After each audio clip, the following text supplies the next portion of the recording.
In today's video, I'm going to teach you how to create a team in Canva. If you've ever wanted to collaborate with classmates, colleagues, or clients inside Canva, setting up a team is the best way to do it.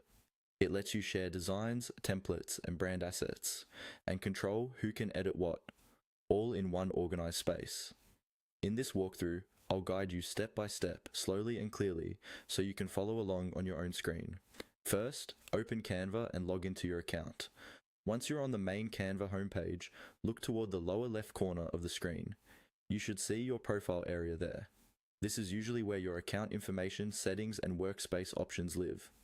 Go ahead and click on your profile icon in that bottom left corner. If you have more than one workspace, this is also where you'll be able to switch between them, so make sure you're in the correct account before you continue. After clicking your profile icon, a panel or menu will appear with several options related to your account and settings. In this menu, look for the option that says Create Team. The wording might be slightly different depending on Canva updates, but it should clearly mention creating or managing a team or workspace. Click on Create Team to start the setup process.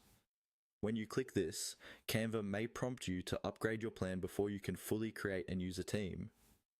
Some team features are only available on paid plans, such as Canva Pro or Canva for Teams. If you see an upgrade screen, take a moment to review the options.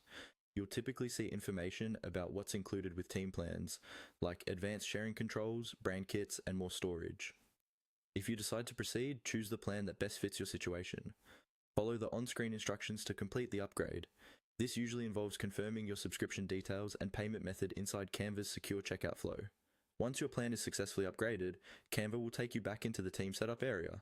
From here, you'll be able to name your team, invite members by email, and start organizing your shared designs. Even though those steps aren't covered in detail here, the key actions you've learned are how to access your profile, where to find the Create Team option, and why upgrading your plan may be necessary before you can collaborate effectively.